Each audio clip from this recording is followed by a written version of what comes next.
សូមស្វាគមន៍មកកាន់វីដេអូបន្តថ្ងៃនេះយើងនឹងសិក្សាបង្កប់ពី logical operator ដែលស្តីងគ្នាទៅនឹង operator ពីមុនមកដែរគឺ logical operator នេះវានឹងខណ្ឌតម្លៃ true ហើយនិង false តែ true គឺ1ហើយនិង false គឺ0ដែរអញ្ចឹង logical operator នេះគឺមានចំនួន3ក្នុង C++ នេះគឺមាននឹងឬនិងមិនដែលគេមកសញ្ញារបស់នឹងគឺសញ្ញាមួយនេះជួយពីដងហើយនិមិត្តសញ្ញាឬគឺគូសញ្ញាត្រង់ពីរនេះហើយនឹងនិមិត្តសញ្ញាមិនគឺជាសញ្ញាឧទានអញ្ចឹងយើងចូលទៅមើល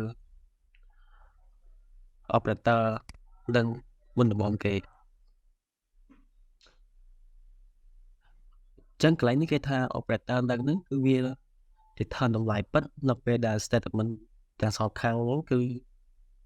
true គឺពិតอะไรអញ្ចឹងលុះត្រាតែលក្ខខណ្ឌនៅខាងឆ្វេងវាហើយនិងនៅខាងស្ដាំវានោះគឺពិតដែរបើវា return មកពិត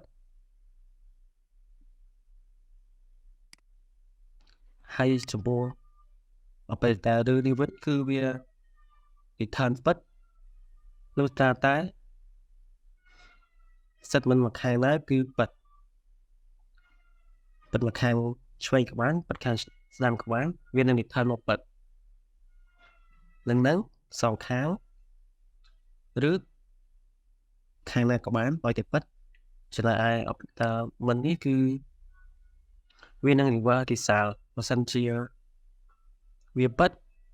វាទៅ reverse មកមិនពិតវិញដល់ពេលដែលយើងដាក់វានៅខាងមុខអញ្ចឹងយើងចូលទៅមើលឧទាហរណ៍ទាំងអស់គ្នាមួយ operator នឹងឡើងនេះគេហៅថាយើងមាន integer a ស្មើ5 integer b ស្មើ10អញ្ចឹងយើងoutput មក c ហើយ short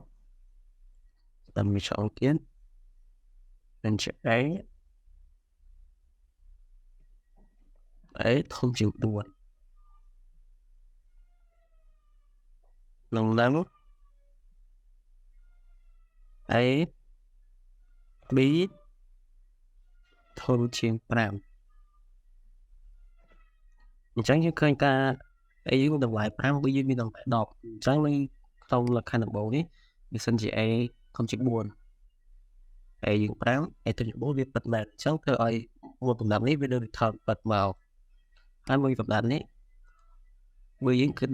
10សិនជា b ធំជាង5មិនថា10ជាង5គឺវា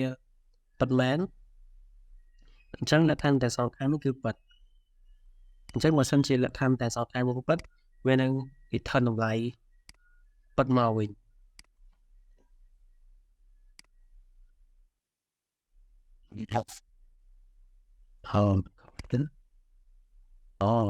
យើងផ្លេចបិទ semicolon មួយដល់ដល់ទៀតវានឹងឃើញមកពិតអញ្ចឹងoperator នឹងនេះគឺវាពិតលុះត្រាតែវាសងខាងយើងថា5នេះគឺធំជាង4ពិតមែនហើយនឹង10នេះគឺធំជាង5មែនអញ្ចឹងវានឹង return ពិតមកវិញប៉ុន្តែបើសិនជាកន្លែងនេះ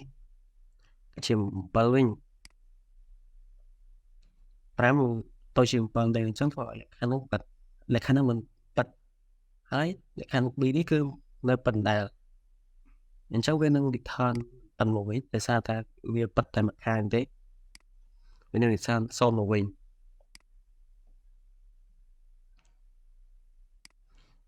ហើយទៅប្រតាមមួយទៀតគឺ operator ស្មើអញ្ចឹង operator ស្មើនេះគឺវា return ពិតលុះត្រាតែលក្ខខណ្ឌនៅខាងឆ្វេងវាទៅក៏នៅខាងស្ដាំវាហ្នឹងគឺវាណាពិតក៏បានដែរ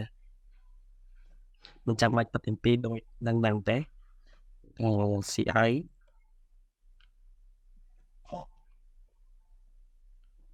hay function ប្រើឬស្អីឬ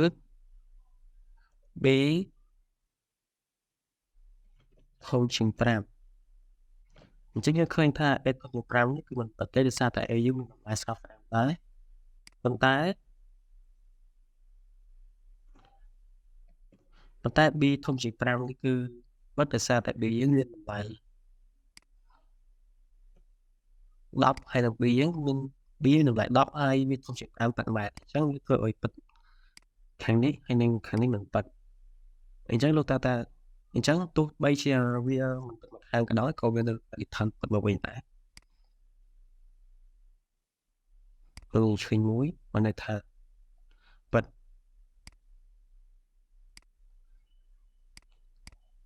ហើយបិទទាំងសងខាងក៏វា return បិទមកដែរ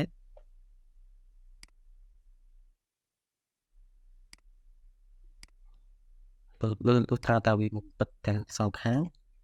ទៅវា return មិនបិទមកវិញ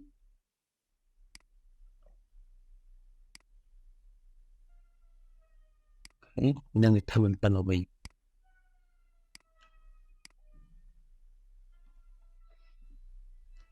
ហើយយើងចូលទៅមើល operator ចុងក្រោយគឺ operator មិន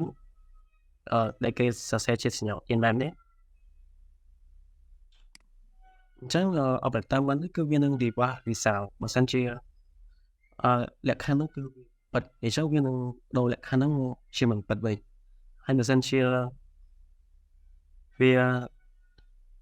បិទវានឹងមិនបិទមកបិទវិញបើទៀតថាយើងមានលក្ខខណ្ឌកែនេះគឺយើង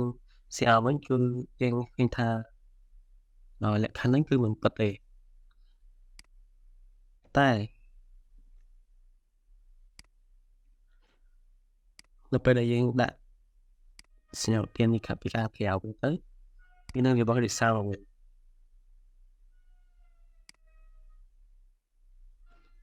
យើងខកអីគេខកអានេះ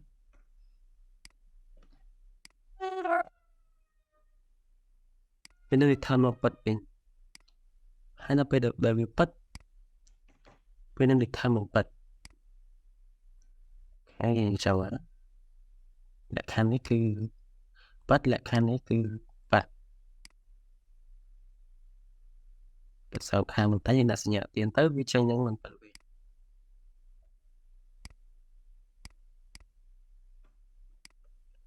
យើងដាក់សញ្ញាទានអញ្ចឹងវាបិទ